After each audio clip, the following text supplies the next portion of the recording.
The main topic is challenges from school to work transition, and the main idea is came from the Burgos meeting when we were talking about the different partner institution, and it seems that it is some like a common ground or a common issue in the beneficiary countries of this project. So the presenters from today are all dealing with this problem.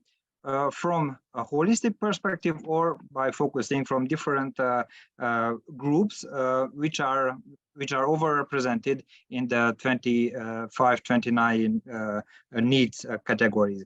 And the main idea is that the presentation will take about 20 minutes, and there is a small room. Let's take 4 or 5 minutes for questions. So, and now I stop and I give the floor for our first presenter, Ms. Neagu Gabriela. Please, the floor is yours. Thank you very much. And thank you very much for your invitation. It's very important for me and for my colleague to present some results from our org, because you know we have a project, a cost project, where we discuss about the some category of population, about needs population, but needs from rural area. And my paper is the school to work transition across national analysis. For this topic, I will present 2 dimensions, school to work transition and needs, and relationship between this concept and situation. And to analyze this topic, I will use different data. Some data come from database such Eurostat or Labor Force Survey or from ELO. And other data are the results of some paper, or article, or policy brief when I work with my colleague from our project. I will start to presenting some data and the theoretical element, because I consider it's very important and necessary to understand the 2 concepts, school to work transition and needs, and the relationship between them. I will start with,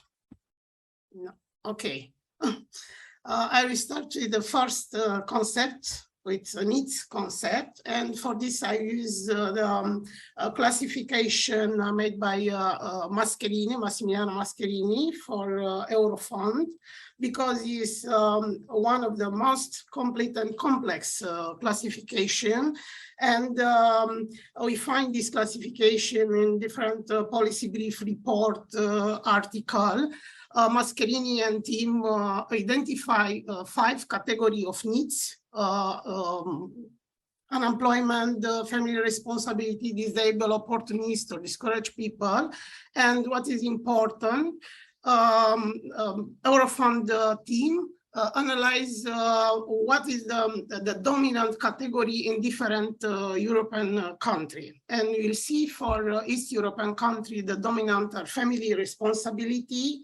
In continental country and in North European country, dominant are discouraged young people and young people with disability.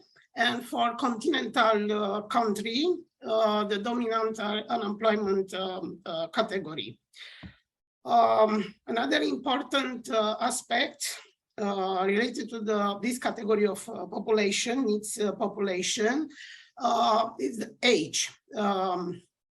Why is important this dimension? Because young people who are not considered vulnerable will not benefit from different solution support program. In 2012, for example, Eurofund recommend included in this category, needs category, people with age 50-29 years. Council of Europe, a year later, recommend only the people with age with 50-24 years. For different program, for example, Youth Guarantee in Europe, the EU recommend, and we have different situation.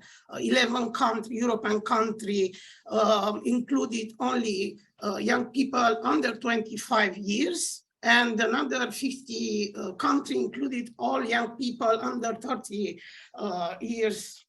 So it's very important if this category of people are included in the needs category or not.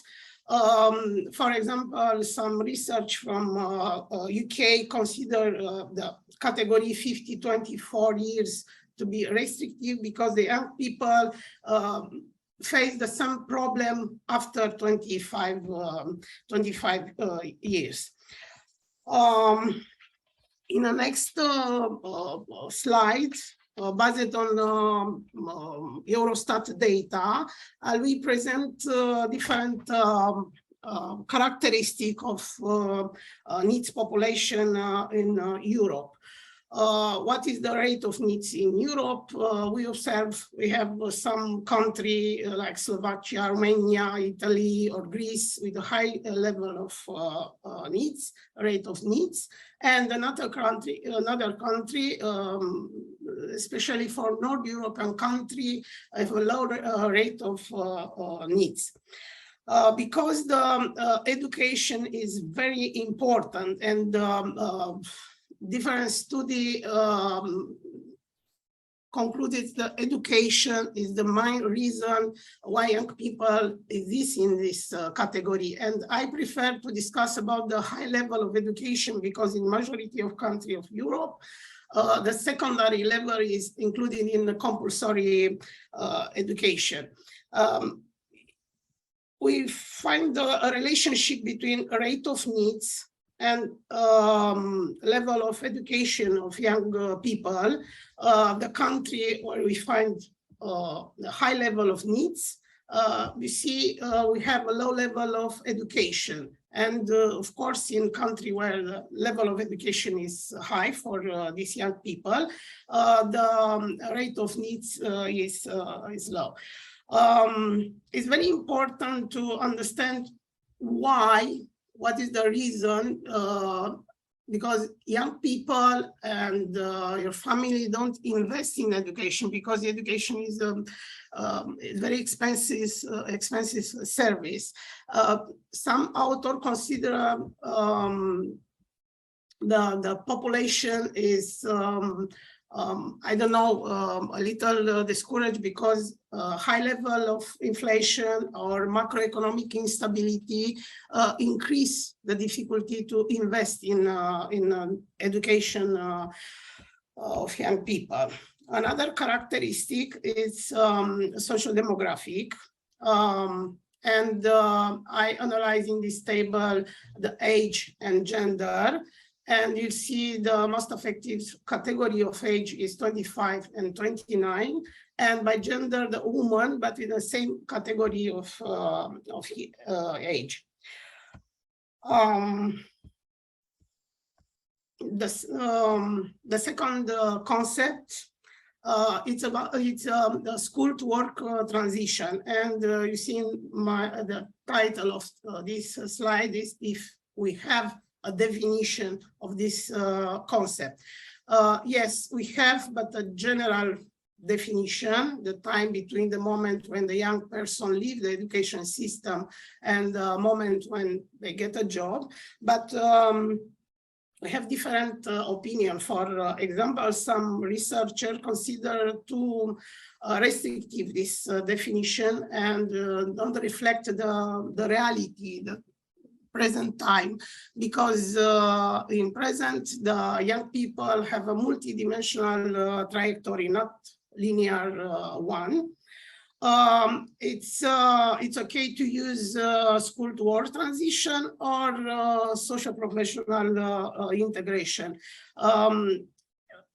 We have opinions recommend the second concept because it's more complex and more complex because the occupation is not only dimension of life for young people.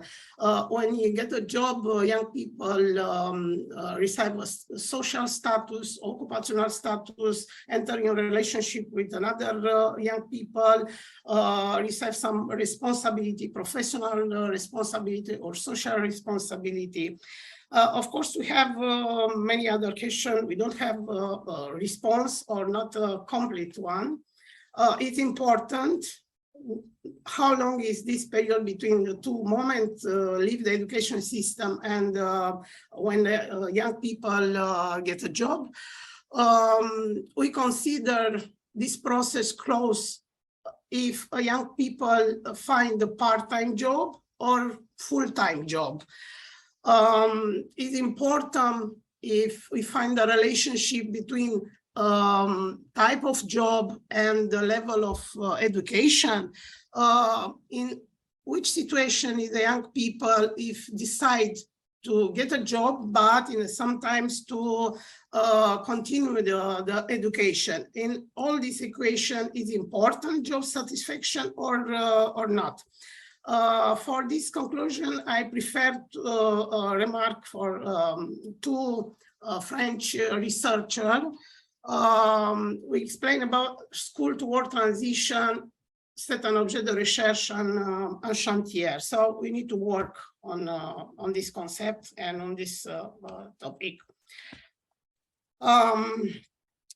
Discussion at the conceptual level also reflected to the level of perspective analyzed.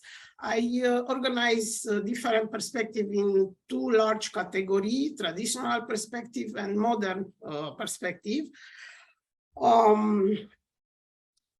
Is a direct connection between them because we discuss about the young people, we discuss about the human resource, the most important resource for a country, for a society. What is the different, the stage?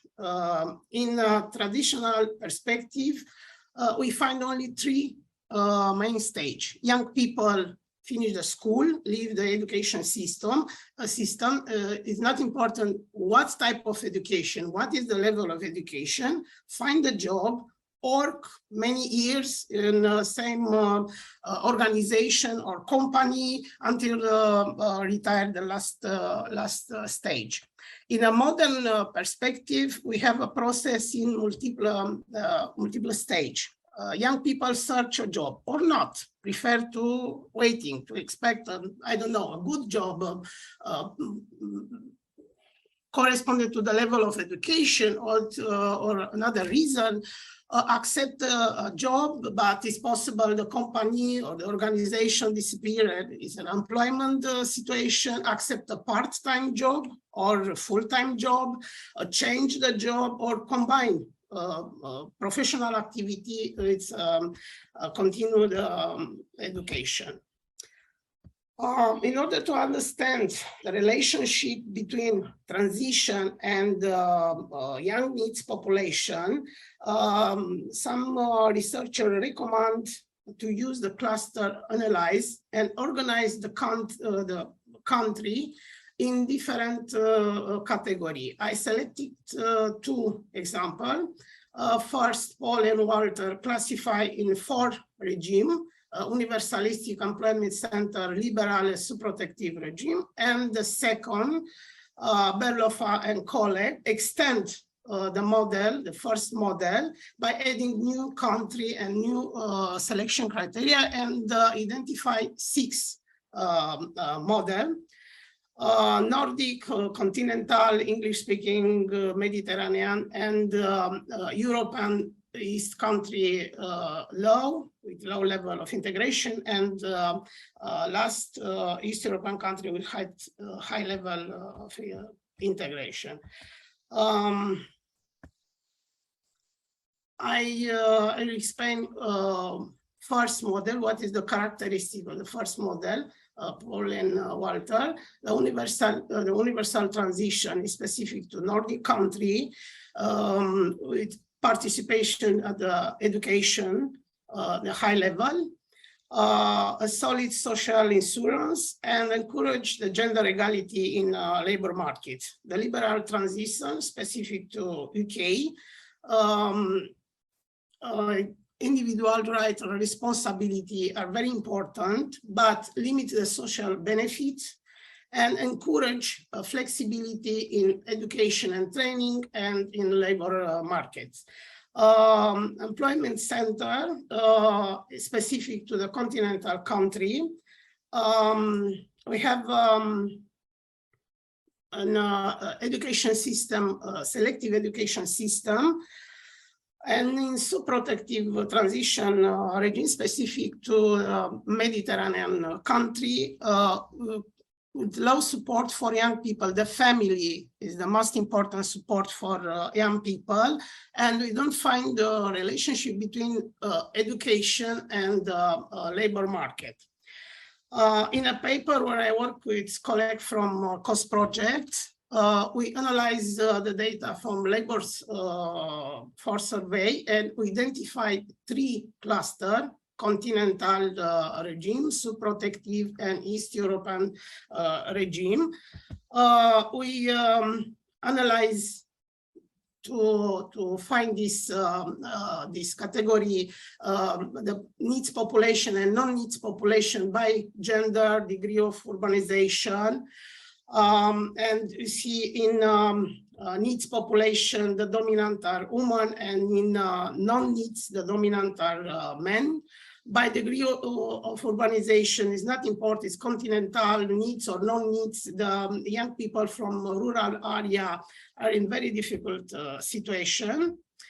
By professional activity and education, the East European country, young people from East European country have a low level of education, and what is important, needs and non-needs don't have experience during the study, so it's very important. Our conclusion is in continental European country, young people can select it vocational or professional education that help to find job, but this selection must be made at very young age, 11 or 12. In 2 countries from other 2 clusters, European and East European and Mediterranean country, don't impose this selection, but we don't find a correlation between education and what's happened in a labor market in terms of qualification or another condition. In a continental and Mediterranean country, we have a welfare policy, but it's very important to be reformed. And in Mediterranean and East European country, we don't have instruments to help these young people. In another study, we try to find what is the main factor to increase the rate of needs, and we find 5 clusters. And I try to correlate this factor with the school to work transition. In cluster 1, very important, the risk of poverty or high level of early school leaving created difficulty for young people in process, school to work transition process. In cluster 2, the level of taxes discourage the young people to find a job, to work, especially in legality. In cluster 3, the dominant is involuntary temporary work, and this situation increased the risk to becoming needs. Cluster 5 is one of the best solution and situation because the school to work transition process is helped by structural and individual condition. And in cluster 5, we have a high level of unemployment and involuntary temporary work, make difficult work to school process. After this study, we have a conclusion. We have 4 category of factor: individual and familial, structural factor, factor related to the labor market, and of course, it's very important, degree of urbanization, community, and where is the place we live these young people. School-to-work transition process is complex and different from one country to another, from one region to another. The longer this process, the high risk to becoming NEETs.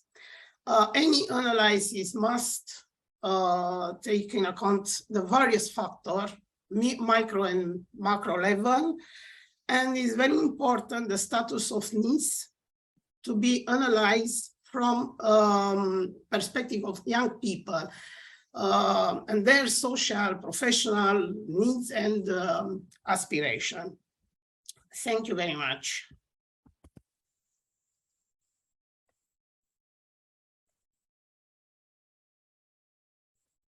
Thank you very much for interesting presentation. It was full with data and information.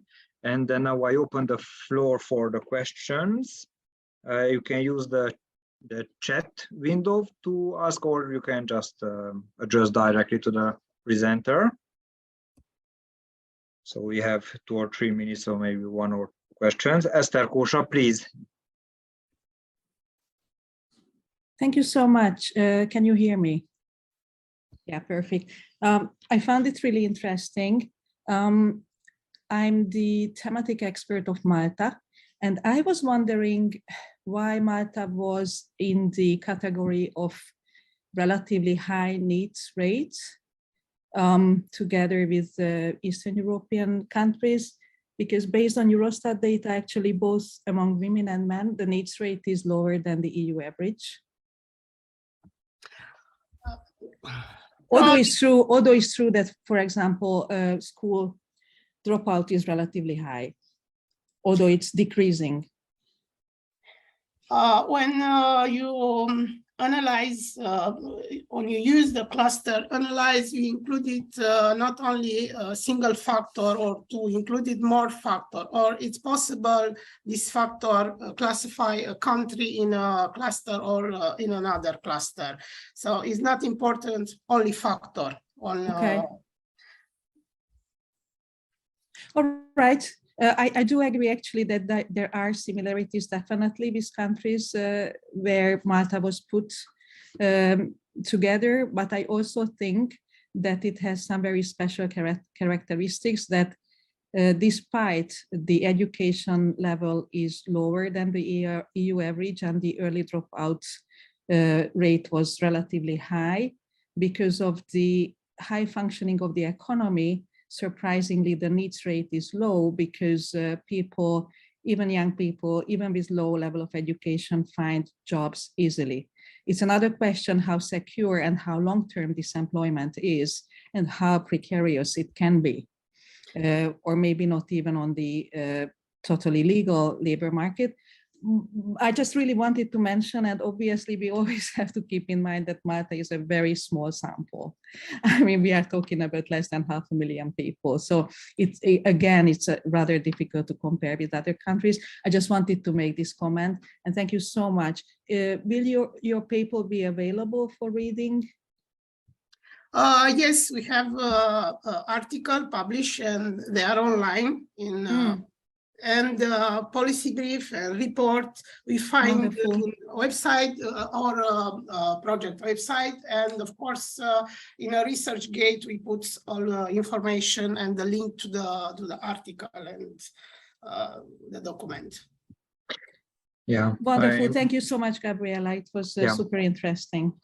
Yeah, thank you very much. If there is a room for a short question, if there is anyone, and because I prepared some questions, but I don't want to monopolize the floor. So.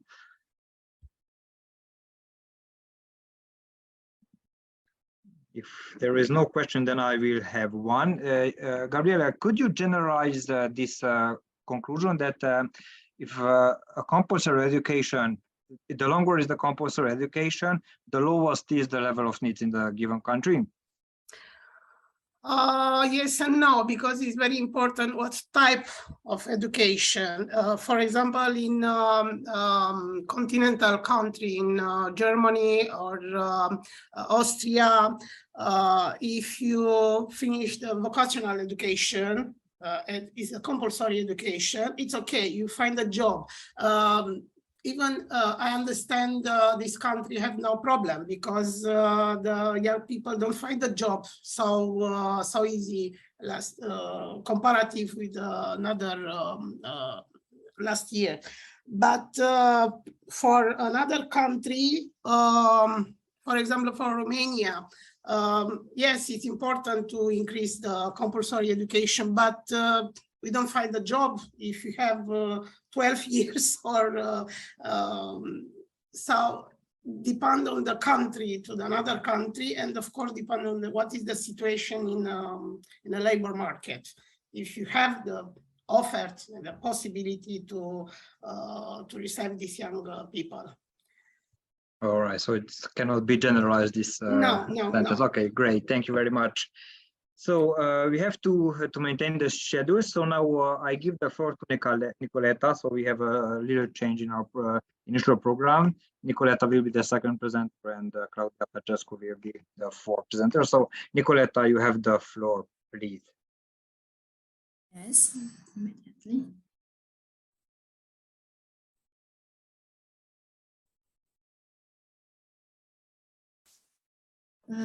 Okay, my name is Iacobescu Nicoleta.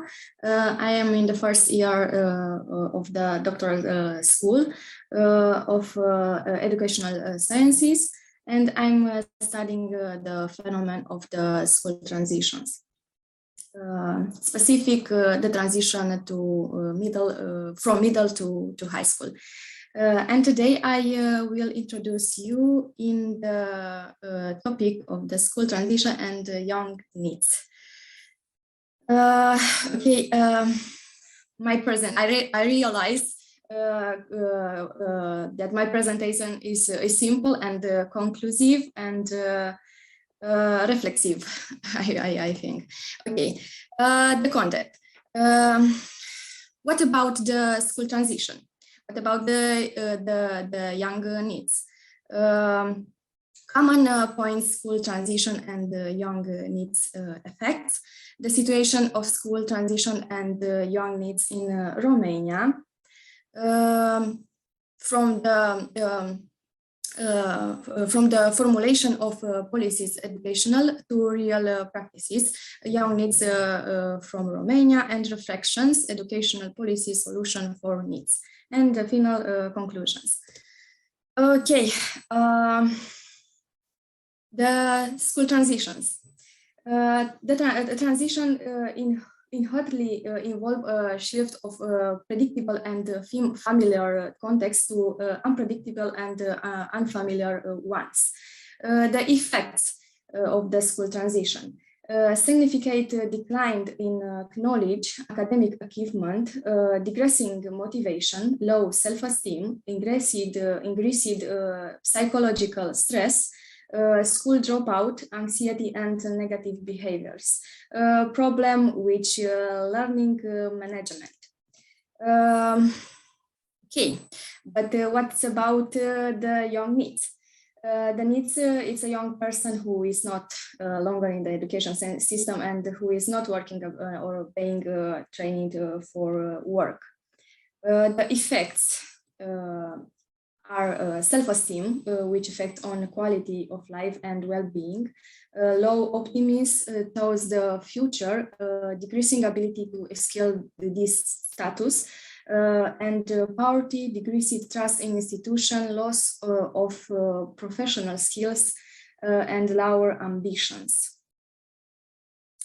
Okay, but if you look carefully in both situations, we find the common points about school transition and young needs, about effects. It's the first, it's self-esteem, and after is a significant decline in knowledge, in the or academic achievement in the school transition, and for needs it's loss of professional skills, and for school transition is decreasing motivation, but for needs are lower ambitions. And the last for school transition, anxiety, and the negative behaviors, and the needs low optimism towards the future. Okay, what about the situation of school transition and drug needs in Romania? In Romania, according to law 76 2002, the young needs is the person between the age of 16 and up to the age of 25. Who does not have a job, does not follow a form of education, and does not participate in activity of training. This category include above all young people who abandon the educational system prematurely, but also young people who updated qualification and even higher education, but did not manage to find or maintain a job, being in a precarious social economic situation.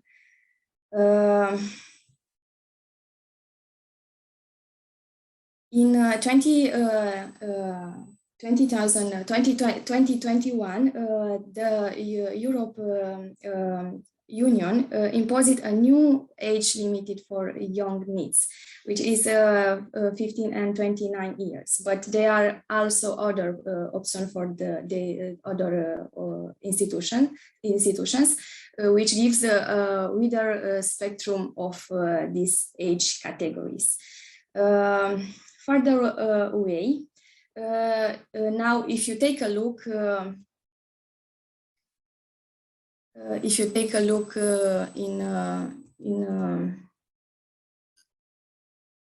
just a second.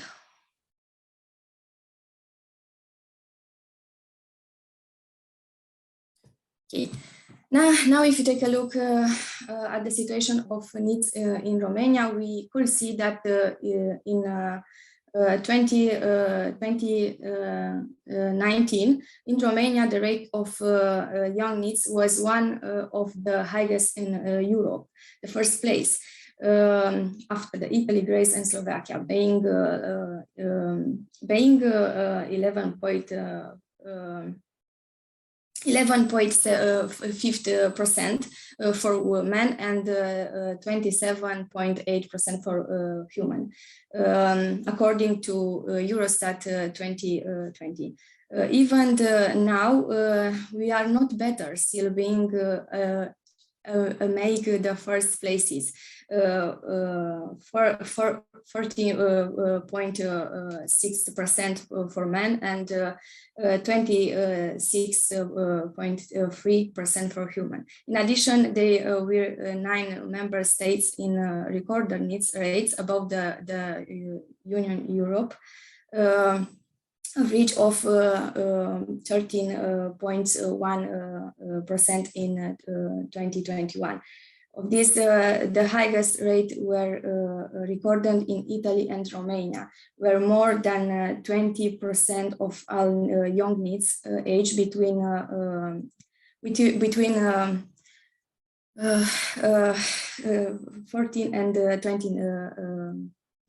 and 29 years old were neither in employment, not in education or training, according Eurostat 2021. Okay, in Romania, if you pay attention in the transition, in Romania is not attention was paid to the monitoring of school transition, but you can see the need to address this issue from the data from cohort studies on school dropout. The highest school dropout rate is at the beginning and at the end of the educational cycle, in the preparatory and 5th grades, and in the primary and secondary cycles. And the most intense school dropout phenomenon is in the rural areas. Either 23% of the students entered in school 8 years ago. They had dropped out of school by the time they finished high school.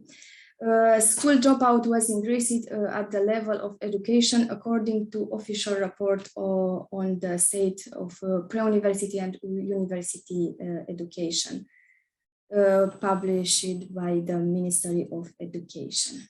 Almost a quarter of a generation is lost in 8 years of schooling. In Romania, the proportion of early leavers, if you can see in the image, is the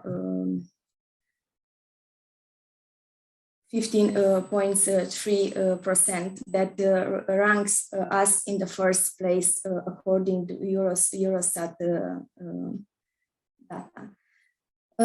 Okay, and this quarter may be or become the same quarter that we find pulsating among the young NEETs.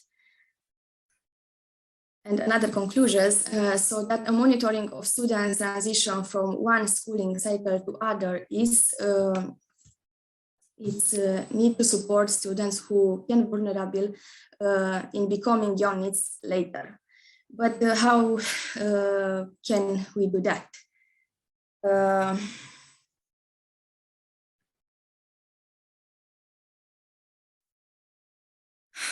Further, I will present from the formulation of policies educational to real practices young NEETs from Romania. Basically starting from the concept of governmentally developed propose an analysis grid which specific applicability to the young field of government practices of the manner in which the state exercises its power, resorting to a mix of policy measures and instruments to address the issue of young people. For example, intervention initiatives, statistics, programs, and services. After delegate a large part of responsibility to different autonomous entities, for example, schools, communities, professional organization, the young people themselves.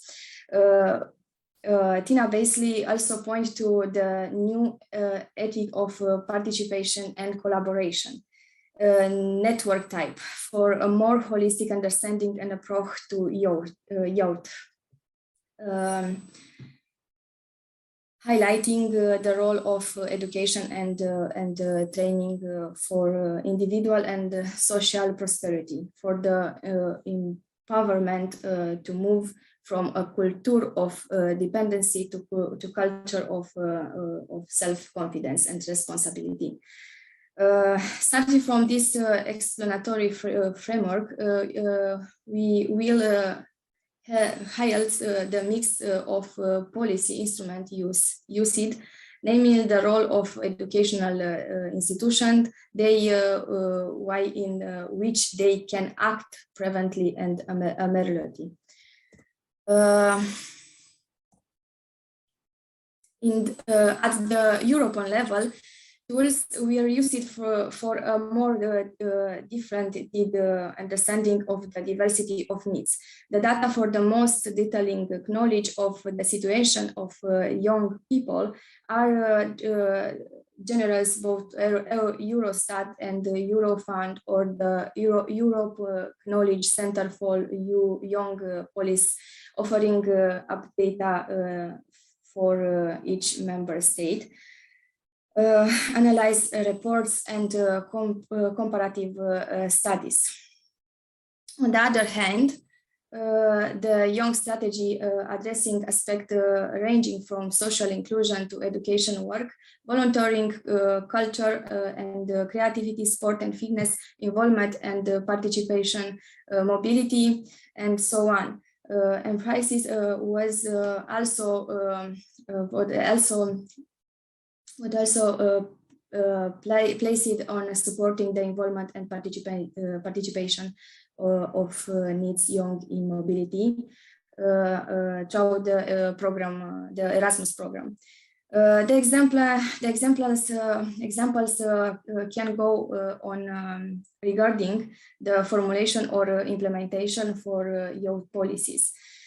Similar concerns are developments quartant which those evoked at the European level are also found in the Romanian space by the Ministry of Young and Sports, Ministry of Education, National Strategies,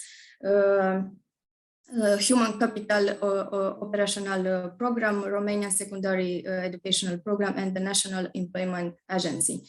And the final, the INTESPO project,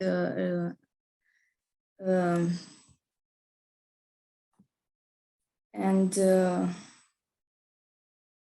all this was as main objectives.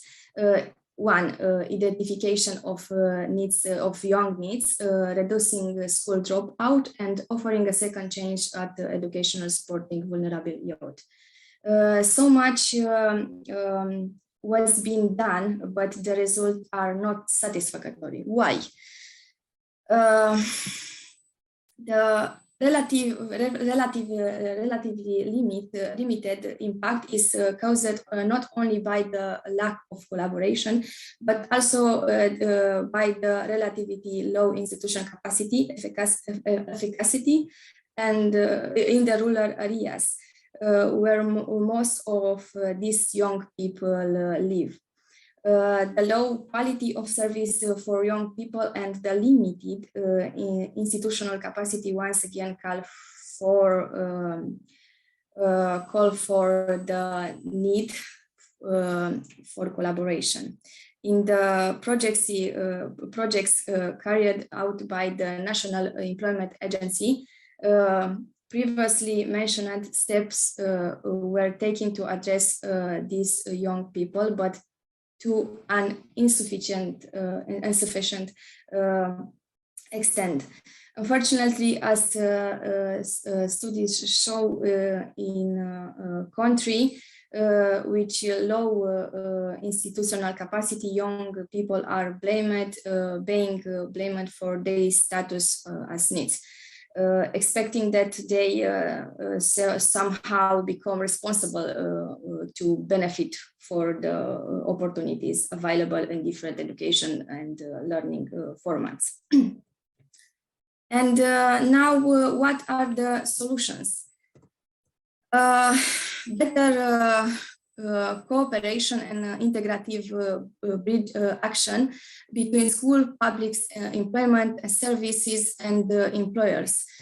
Monitoring school transition and the transition from the last completed studies to the job. And transition planning. To have a curriculum, a series of working tools, and a team of experts that work to complement the needs of vulnerable young people in a certain area.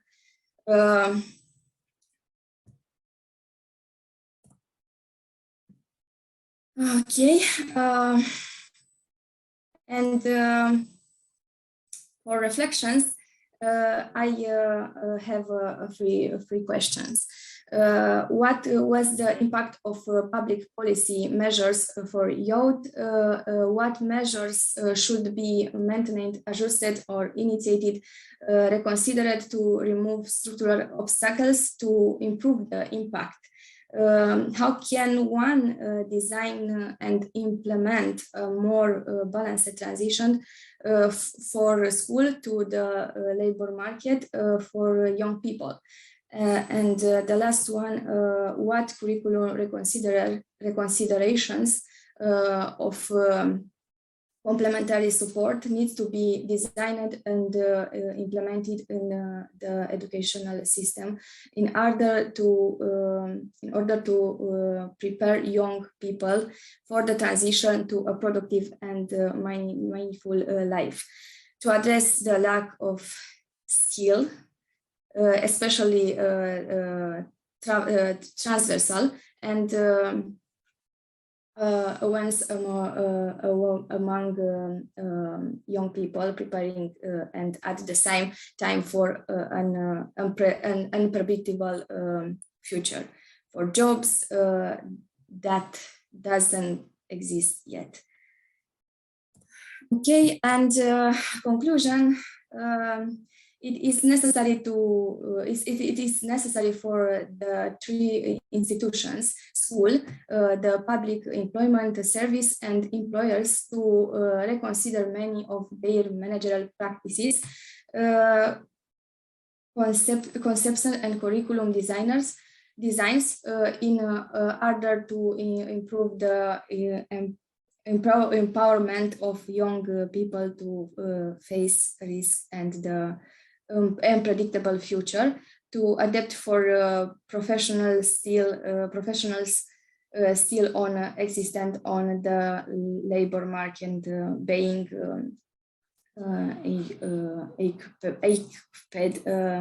which transversal skill such as critical thinking, reflexive and meta reflection capacity, digital skills, transfer capacity to learn for the future. Okay, I have bibliography, and I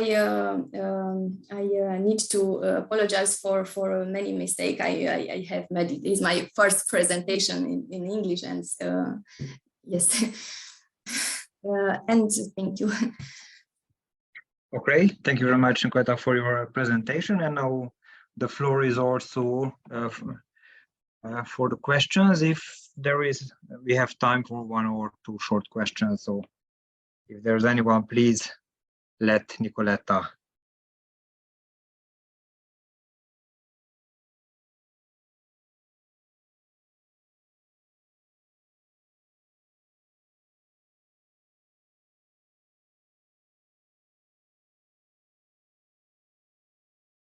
If there is no question, then I will have a short one, Nicoletta.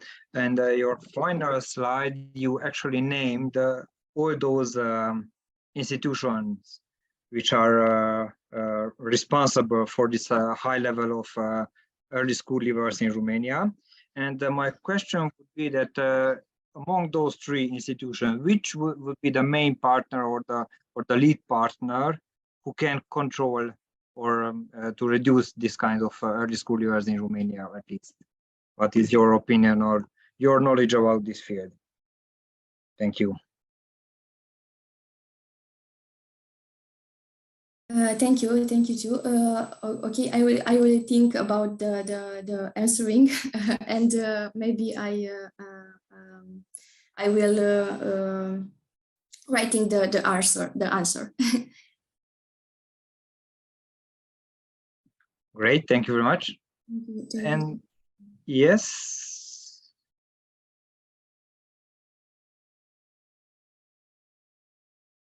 Okay, I see that we have some issues with our chat, but if I see well, now it's working. Okay, but yeah, just to maintain the schedule, I will give the floor to Stefánia, Toma. Okay, and Nicoletta, if you see any question in the chat, then please answer that, or if we have time and when we finish all the presentation, then we'll come back in live. Okay, so now we are going to two specific population segment, and I won't tell any more. Steffi, the floor is yours. Thank you very much.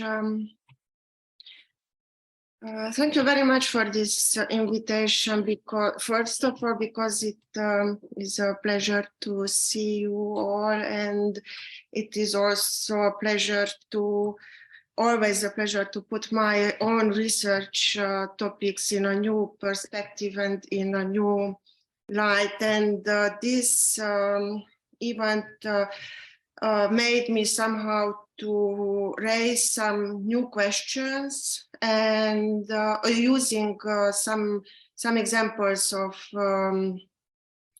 my research data, both surveys and ethnographic research results, also that might have also some policy relevancies.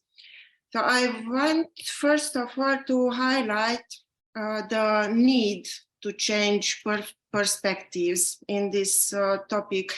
For example, from national to grassroots or local, from generalization to specific questions, from negative to positive perspectives, from exclusion to inclusion. Because I speak about one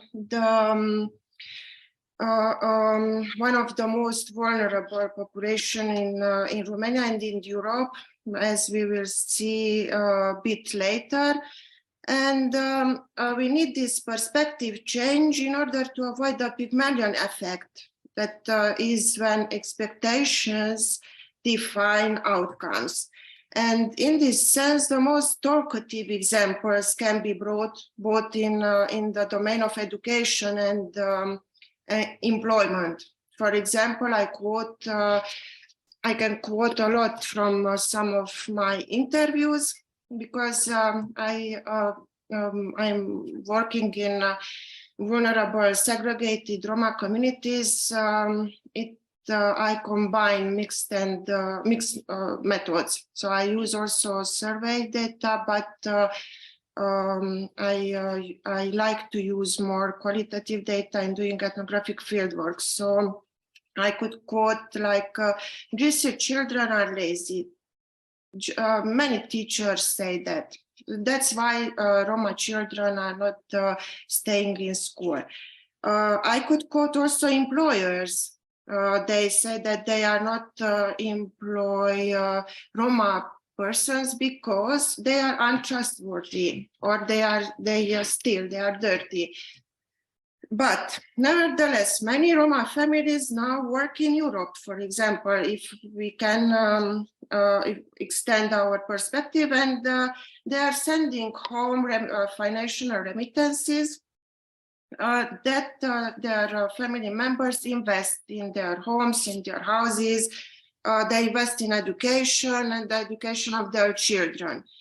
So these data and examples that I will bring, I hopefully will demonstrate that the school to work transition in the case of the Roma youth is more complex and multidimensional, as there are multiple gaps and heavy barriers even through one's life course. Learning about this project, I raised myself a question: can we speak about Roma lost millennials? What do we mean by it? Who is lost? Why we consider them lost? Is this a right question? But we will see, and I hope that we can discuss about this later. I would say that the Roma youth, they are not lost. Maybe some useful and accurate data regarding their situation are lost regarding their position in the society, but definitely the well-designed and the multidimensional policies can be considered lost at this very moment, meaning that they are not present. We can't identify them. But what we know about these gaps as inequalities can be these transformed into policies that bring a change of perspective in the situation of the Romanian and European Roma minority. So if we change this perspective, we could say that these gaps are cracking the barriers that prevent Roma to be included in education or employment or in the society. And I will bring some data from the more recent results of Fundamental Rights Agency, which the last one was finalized these months, and the report is really fresh.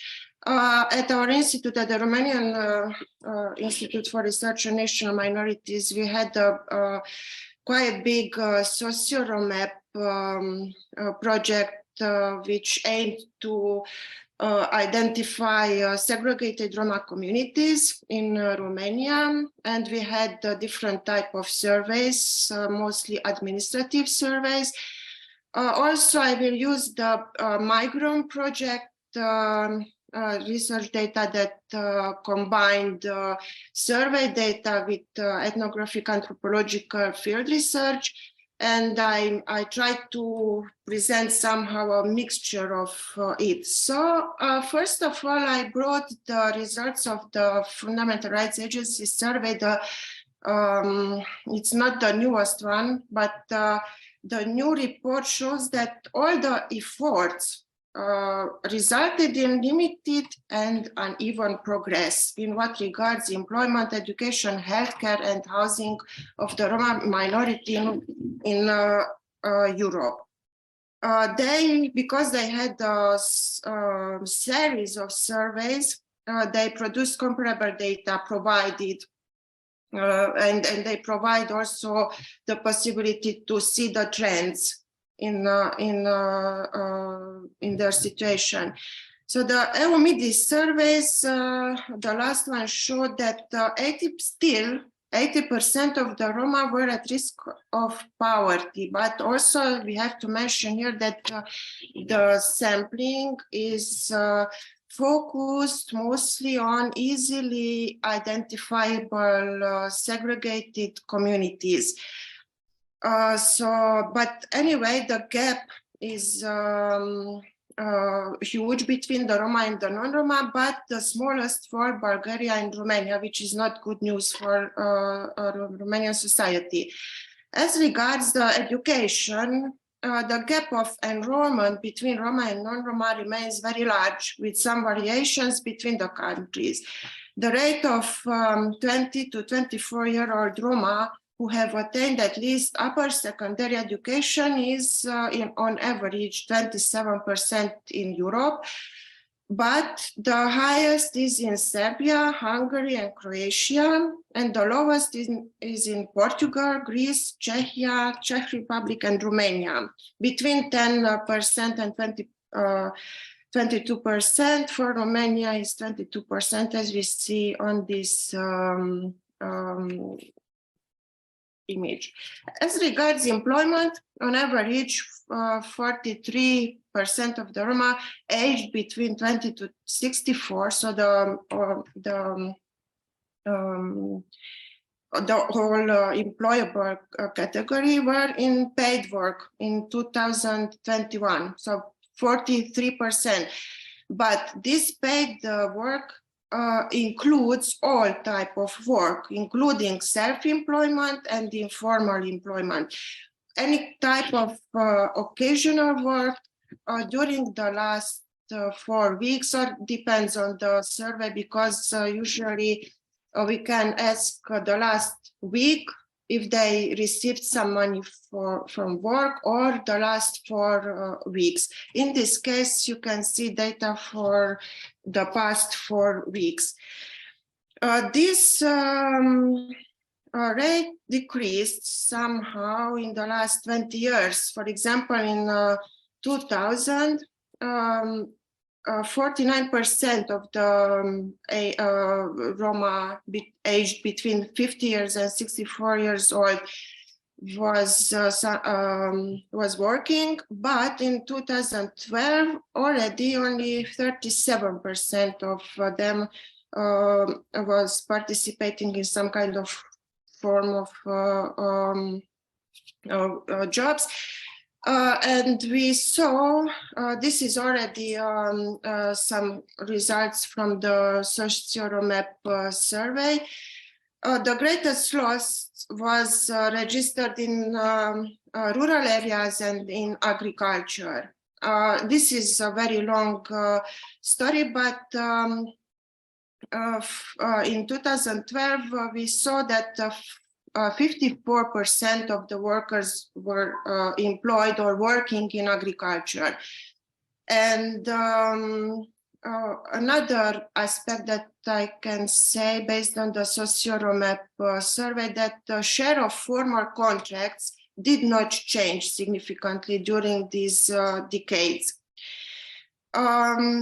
What happened with those who lost their employment in agriculture? So they started to be involved in international migration, and we could see that on national level, or almost 21% of the households, Roma households, benefited from financial remittances, so some money that they received from their family members working abroad. But there are huge regional and local differences, and I can bring the example of the Migrom project, where we conducted a survey and anthropological fieldwork in 5 localities, 3 small and middle-sized towns, and 2 villages in different parts of Romania. And this data shows the type of income that these Roma households declared in our survey, and you can see that the share of those who had regular income coming from salary is quite low. This is on average. So I put all households here. Most of them are working in some kind of daily labor, but for many of them, the most important income is minimum guaranteed income. That does not mean that they don't receive any other type of income, but this is some kind of income for the family, which is more or less stable. The strong involvement in international migration means that they have, in different communities, different regions of Romania, they have different patterns of migration, but most families, most households received financial remittances. And I speak about the 2 villages in Romania where we tried to do a community census. So we tried to reach out to every family, every household in the Roma community. And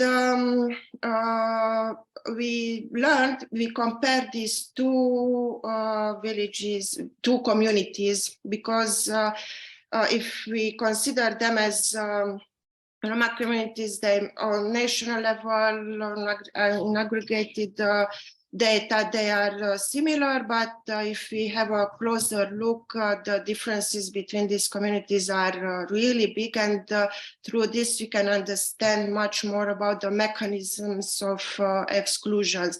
So why we were interested in these topics? Because we started from the hypothesis that the lack of education prevents social mobility, and we tried to understand why one of the villages shows better employment rates and better educational attainments in the case of the Roma. Long story short, in one of the villages, we saw a more inclusive society, a proactive administration. There were no interethnic conflicts, and in this village, in the beginning of the 2000s, they started a project by an NGO in the segregated community. They started kindergarten. So during the 3 years, these children, the kindergarten age children, had the chance to attend both the segregated so-called gypsy kindergarten and the official institution which was placed in the center of the village. And our conclusion was that not the financial remittances helped to stay Roma children longer in school, but the migration experience helped them, the migration experience of the household members. So our question was, what if not money helps them to stay longer in school? What does it help? And we saw that our qualitative research suggested that mostly lack of discrimination and the better infrastructure combined with diversity of opportunities led to a better inclusion in education and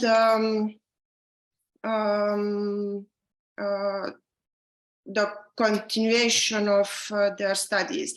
One of our colleagues at the Babes-Bolyai University researched the role of the vocational high schools in social mobility, but her conclusion was that it is a case of divided and divisive area of education because it provides a sense of better self-image, but with no real perspective as regards to employment. Because the quality of education and the usefulness of the program of these courses are quite low, usually because they took one-size-fits-all perspective, not a very specific and locally designed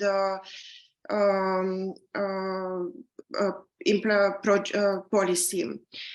So she concluded that this type of vocational educations in Romania, mostly in Transylvania, are good, but rather perpetuates vulnerability.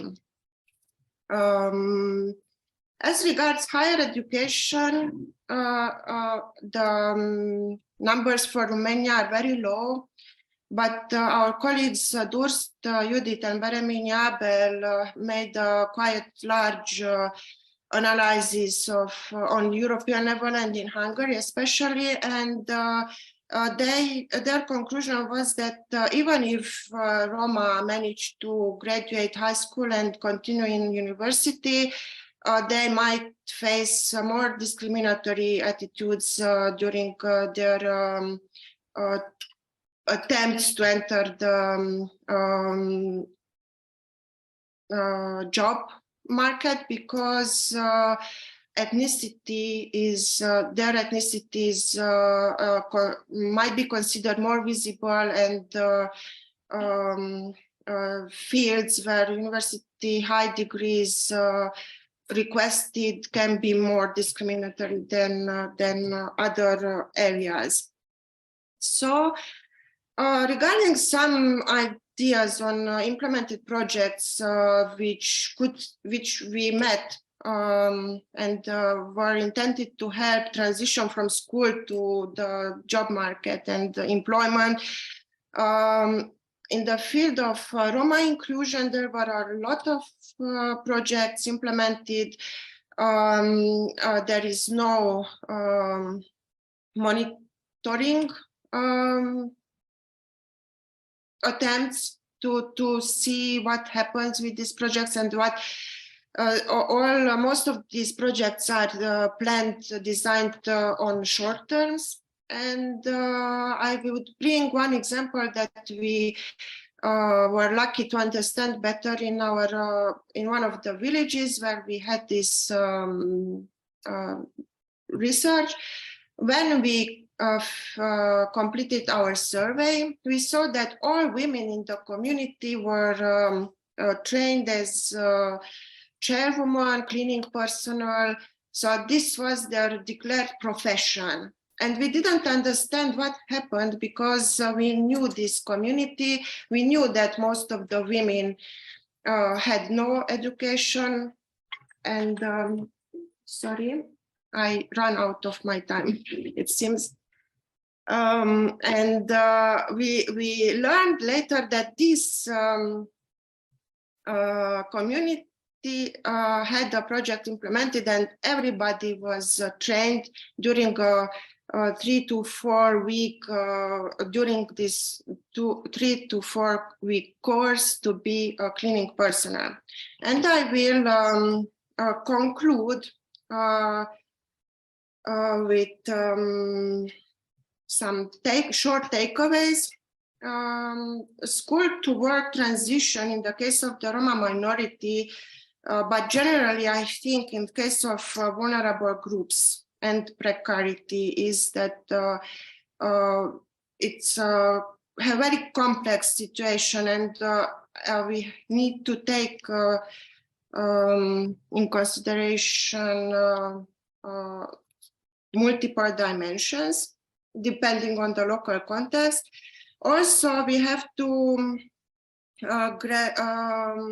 consider that gaps sometimes can be also opportunities, because if we know about these and we work on these, it opens up barriers and or replace other things.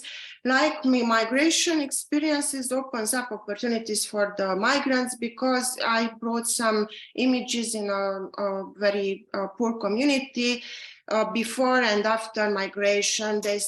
During the migration and using their financial remittances, they were able to improve their housing situation and to send their children to school. Also, policies and programs in a very fortunate situation must be based on the local knowledges and local needs. And thank you very much for your attention, and I hope that we can discuss more. Thank you very much. Okay, thank you very much, Stefánia, for your interesting talk. And now I open the floor for one or maybe two questions, because it skipped the time frame. So if there is some questions, or in the messenger window, or verbally, please address to our presenter. May I? Yeah, sure. The floor is open for everyone, please. I like very much your expression Pygmalion effect. You have the possibility to to test this in school or in labor market, because I think it's an innovative concept in this situation with Roma population.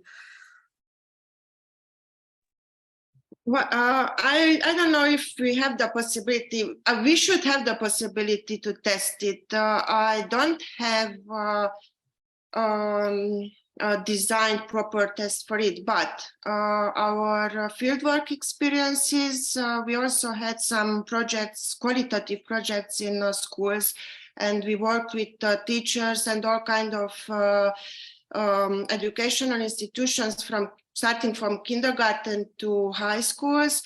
And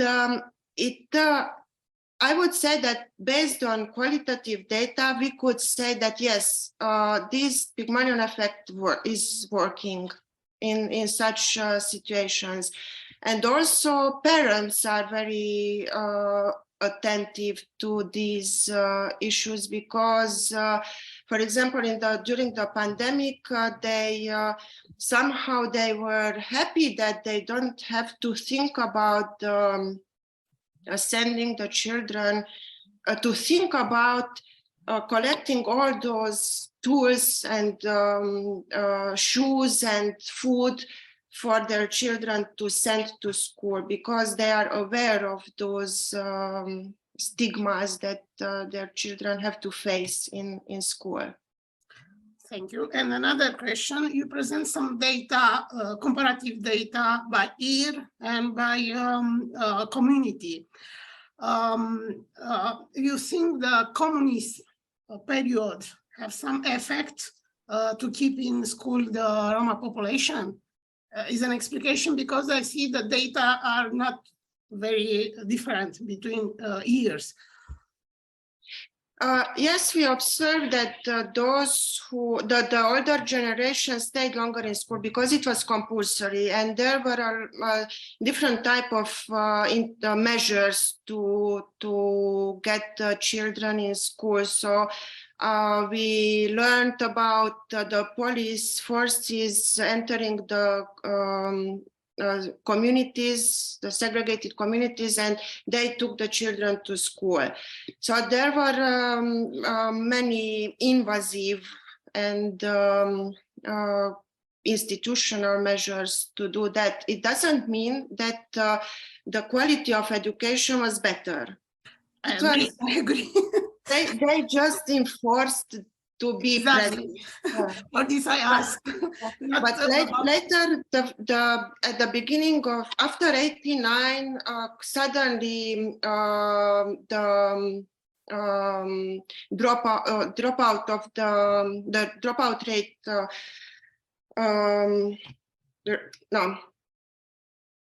grew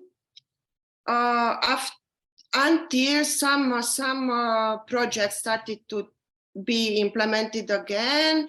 But for example, the desegregation law had a very, very diverse effect in different communities. In some communities, the desegregation meant that children lost their possibility to go to school because mixed schools didn't want to accept them.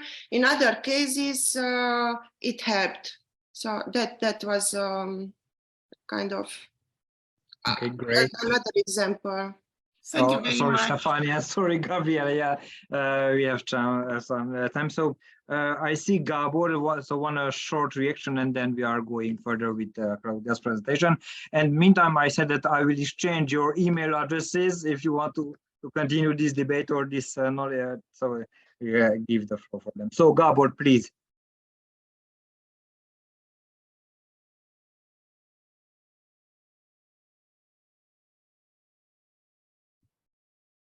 Sorry, Gabor, can you hear us? I think that he wrote his question. Oh, yes, yeah, I saw now. Okay, sorry. I will write. You will write it, Stefánia, or you are okay? So then we'll proceed with our presenters. Okay, so last but not least, Claudia, please, the floor is yours, and he will present about another specific population group. So the floor is yours. Okay, just a moment to make this full screen.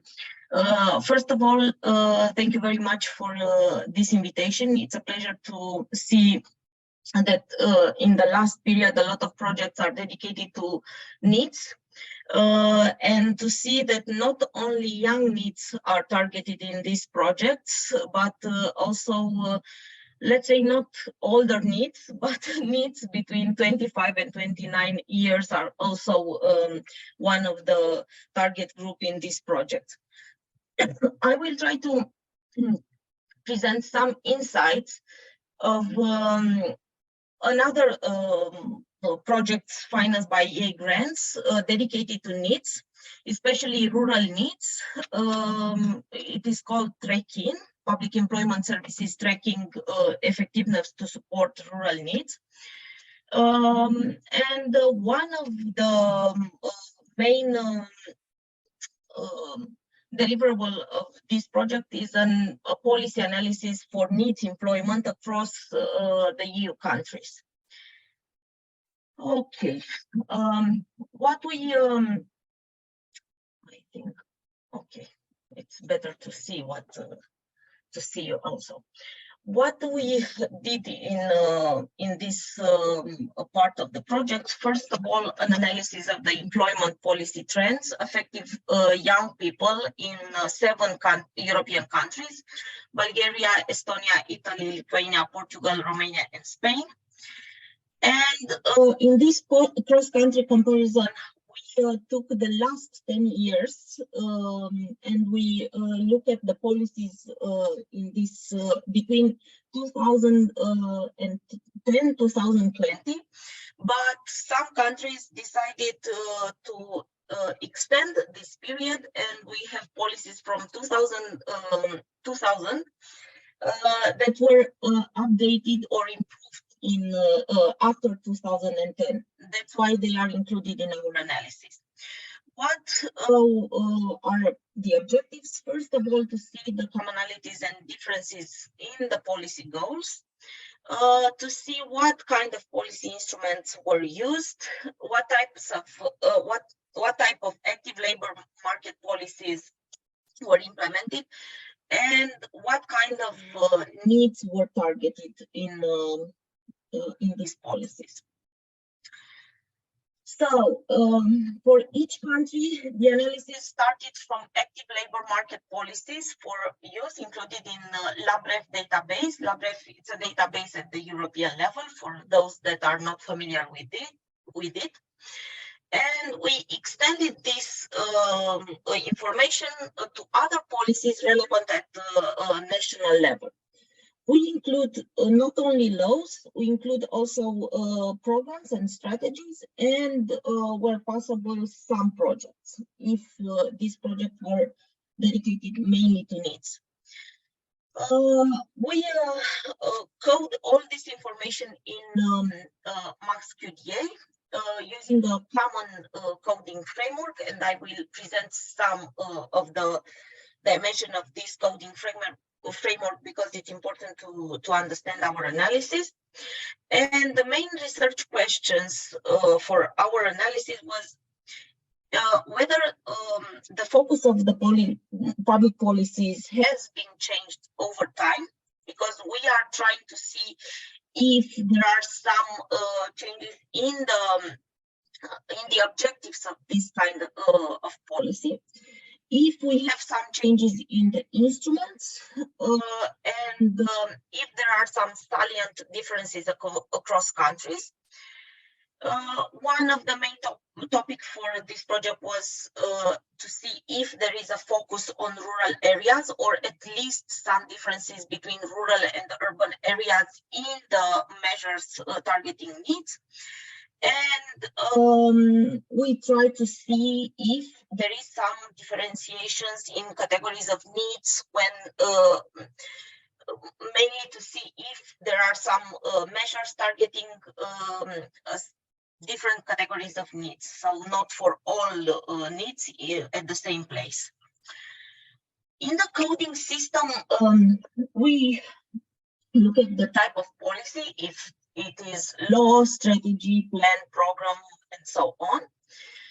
What level of government implement this policy, if it's at the national level or regional, county, or local level.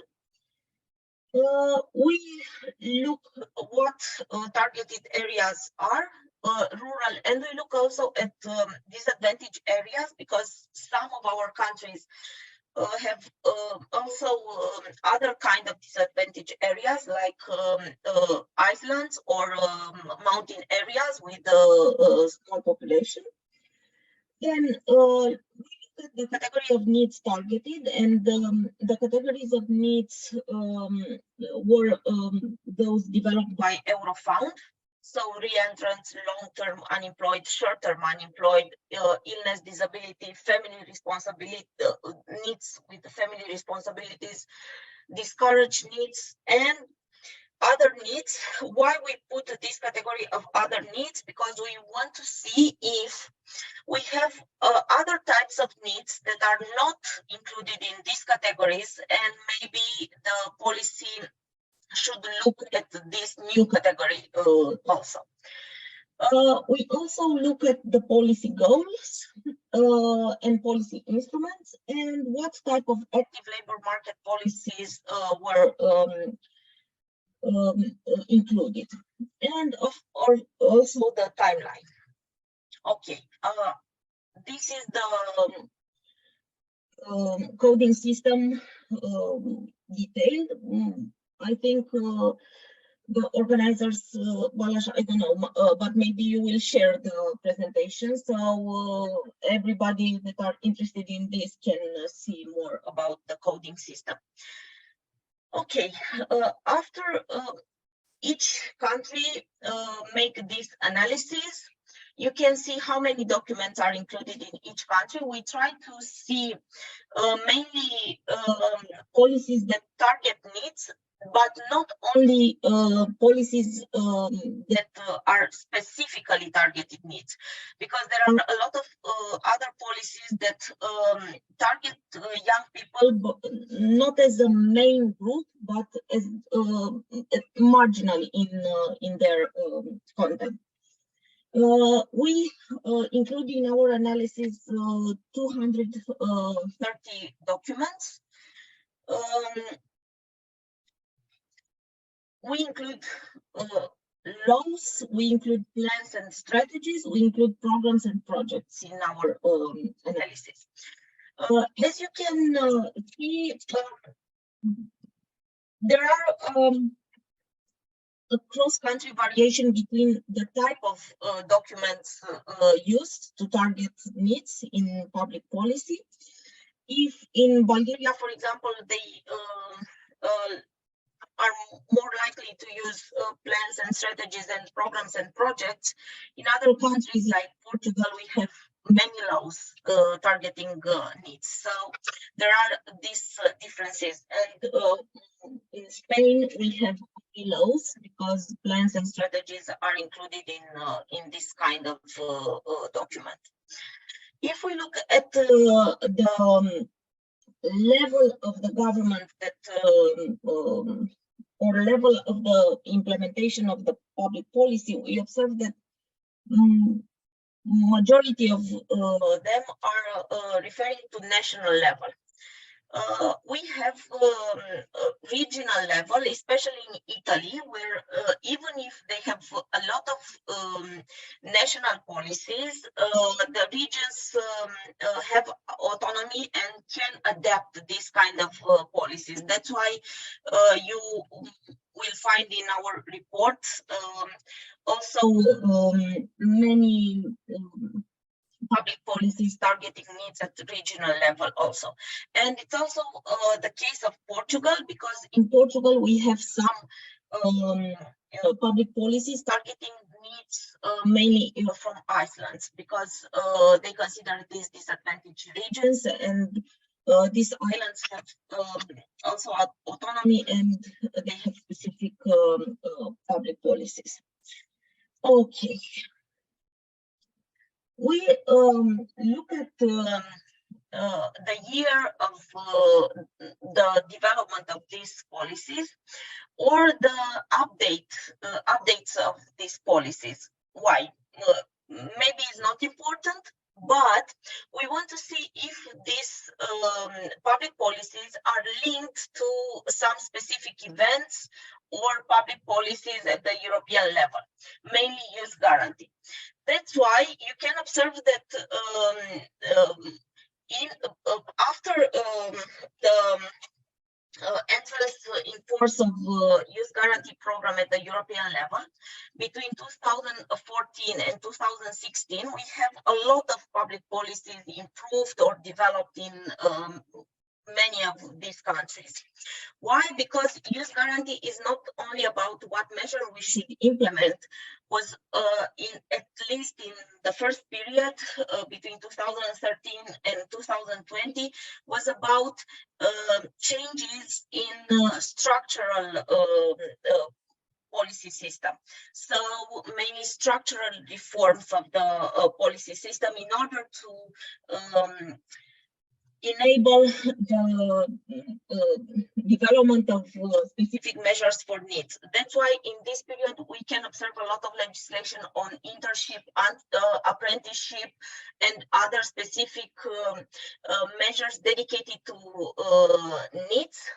But when we look at what kind of active measures were developed, these were the main focus in that period. Of course, we have also in 2014 and after 2020 a lot of strategies dedicated to, that includes also NEETs or dedicated to young people, because we have a new European programming period. So each country should develop the strategies or should develop the programs dedicated to NEETs. That's why in these periods you observe more policies. Okay, if we look at the focus of the policies, we can observe that 58% of the policies has young people as main goal. But we have also 20% of the policies that target youth marginally. The others that are included in our analysis make reference to the whole category of people that include also young people. So no specific measure dedicated to NEETs, but mainly to adult people. When we look at what kind of NEETs they target, yes, long-term unemployed NEETs are most targeted type of NEETs. Then we have NEETs with disabilities or illness. And then we have this big category with other NEETs, because here it's a problem that we try to solve in our analysis. We put these other NEETs, and at the beginning, many of the national experts include a lot of policies in other NEETs. Then we try to define better what other NEETs means, and they told us, yes, we include in other NEETs those that are not included in the others categories. So we will look at this kind of this type of NEETs that are included in this category others, because it's important to understand if we should define more categories of NEETs. This we have this classification from Eurofound, but maybe we need to update and adjust it to the new realities. Okay, when we look at these kind of NEETs and the policies that targeted them, yes, we can observe, as I mentioned, the youth targeted, the policies that targeted mainly youth between 2010-2014. Why? Because was this phase of after the economic crisis, and we have a lot of NEETs. The percentages of NEETs are higher, were higher, and also we have this European guarantee program that put a pressure to change something in this. I cannot say mainly after 2014 we have a focus on discouraged young people. Of course, the long-term unemployed are targeted mainly before 2013, the year when youth guarantee appeared, but then it was a decrease in the focus on this type of needs. Okay. If we look at the policy instruments other than labor market instruments that have been changed over time, we observe a decrease of the policy instrument that involve direct provision by the state at the beginning, but after during the pandemic period, we observed that most of the policies try to use this direct provision by state, mainly through social services. This type of measures try to reach young people and needs through social services. Also, we can observe an increase of the policy instrument that finance services provided by NGOs and that offer subsidies for employers. This part with subsidies for employers represents one of the main measures in all the policies in these countries. Okay, if we look at the type of policy instruments, yes, most of them have these active policies. If you can observe this part of human capital investment through training, education, or transversal training or transversal competencies are the most resilient part. We observe it in each program, in each policy developed through this period. Of course, the training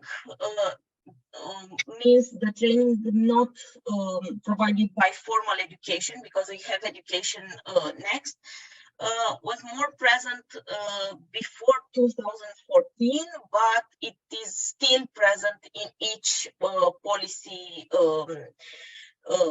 measures developed after this. As I mentioned, you can observe that internship and apprenticeship were mainly developed between 2010-2013, and also after 2014, when we have this youth guarantee, and the youth guarantee has a specific focus on apprenticeship and internship in this way. Okay.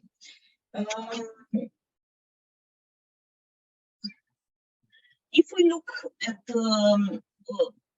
if rural areas are targeted through these public policies, yes, we observed in Bulgaria and Spain that we have rural areas as specific target for in these public policies, but most of the countries prefer to use this distinction between urban and rural areas, not to have specific measures dedicated to rural areas.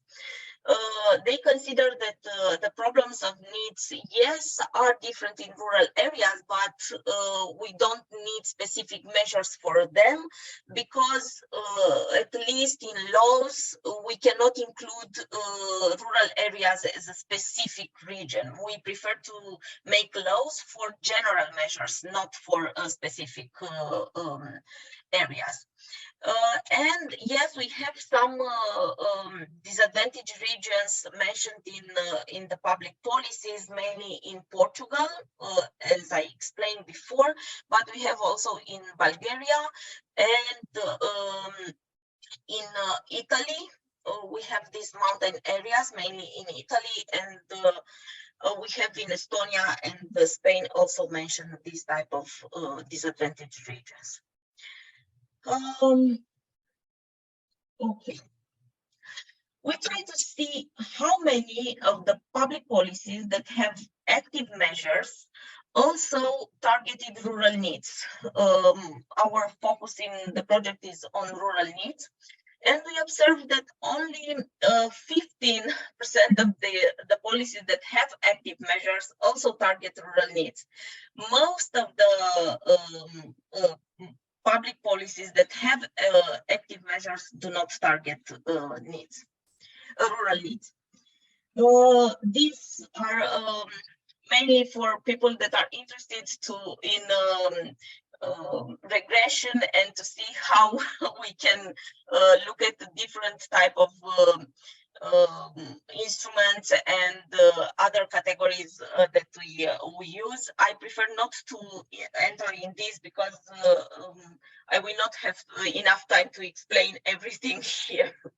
But you will find everything in the report. I think in 2 months you will have the final report available on the project website, and you can also see all the analysis, and each analysis of made by our colleagues for each country. So each country will have an analysis, and we have this general one with cross-country comparison. Thank you very much. Thank you very much, Claudia, for the thoughtful presentation. And the floor is once again and finally for the questions. So please.